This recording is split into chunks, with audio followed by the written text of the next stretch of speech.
नमस्कार दोस्तों, आज हम जानेंगे वास्तुशास्त्र। वास्तुशास्त्र के अनुसार ऐसा होना चाहिए घर। जानिए मेन गेट से बेडरूम तक किस चीज के लिए कौन सी दिशा है सही। वास्तुशास्त्र के अनुसार घर में कौन सी दिशा में क्या होना चाहिए, इसका उल्लेख कई वास्तु ग्रंथों में मिलता है। भवन भास्कर और विश्वकर्मा सहित अन्य ग्रंथों में भी मिलता है। वास्तु के अनुसार एक आदर्श मकान का मेन गेट सिर्फ पूर्व या उत्तर दिशा में ही होना चाहिए। वहीं आपके घर का ढलान पूर्व, उत्तर या ईशान कोण की ओर होना शुभ माना गया है। इस तरह वास्तु के अनुसार घर के कमरे, हॉल, किचन, बाथरूम और बेडरूम एक खास दिशा में होने चाहिए, जिससे घर में वास्तु दोष नहीं होता और लोग सुखी रहते हैं। 1. पूर्व दिशा। पूर्व दिशा सूर्योदय की दिशा है। इस दिशा से सकारात्मक व ऊर्जावान किरणें हमारे घर में प्रवेश करती हैं। यदि घर का मेन गेट इस दिशा में है तो बहुत अच्छा है, खिड़की भी रख सकते हैं। 2. पश्चिम दिशा। आपका रसोई घर या टॉयलेट इस दिशा में होना चाहिए।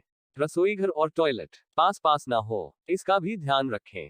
3. उत्तर दिशा। इस दिशा में घर के सबसे ज्यादा खिड़की और दरवाजे होने चाहिए। घर की बालकनी व वॉश बेसिन भी इसी दिशा में होना चाहिए, यदि मेन गेट इस दिशा में है और अति उत्तम। 4. दक्षिण दिशा। दक्षिण दिशा में किसी भी प्रकार का खुलापन, शौचालय आदि नहीं होना चाहिए। घर में इस स्थान पर भारी सामान रखें। यदि इस दिशा में द्वार या खिड़की है तो घर में नकारात्मक ऊर्जा रहेगी और ऑक्सीजन का लेवल भी कम हो जाएगा। इससे घर में क्लेश बढ़ता है। 5. उत्तर पूर्व दिशा। इसे ईशान दिशा भी कहते हैं। यह दिशा जल का स्थान है। इस दिशा में बोरिंग, स्विमिंग पूल, पूजा स्थल आदि होना चाहिए। इस दिशा में मेन गेट का होना बहुत ही अच्छा रहता है। 6. उत्तर पश्चिम दिशा। इसे वायव्य दिशा भी कहते हैं। इस दिशा में आपका बेडरूम, गराज, गौशाला आदि होना चाहिए। 7. दक्षिण पूर्व दिशा। इसे घर का आग्नेय कोण कहते हैं। यह अग्नि तत्व की दिशा है। इस दिशा में गैस, बॉयलर, ट्रांसफार्मर आदि होना चाहिए। 8. दक्षिण पश्चिम दिशा। इस दिशा को नैऋत्य दिशा कहते हैं। इस दिशा में खुलापन अर्थात खिड़की, दरवाजे बिल्कुल ही नहीं होना चाहिए। घर के मुखिया का कमरा यहाँ बना सकते हैं। कैश काउंटर, मशीनें आदि आप इस दिशा में रख सकते हैं।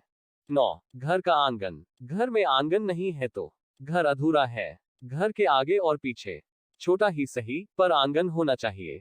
आंगन में तुलसी, अनार, जामफल, मीठा या कड़वा नीम, आंवला आदि के अलावा सकारात्मक ऊर्जा देने वाले फूलदार पौधे लगाएं। आपकी क्या राय है कमेंट करके बताएं और चैनल को सब्सक्राइब करना ना भूलिए। धन्यवाद।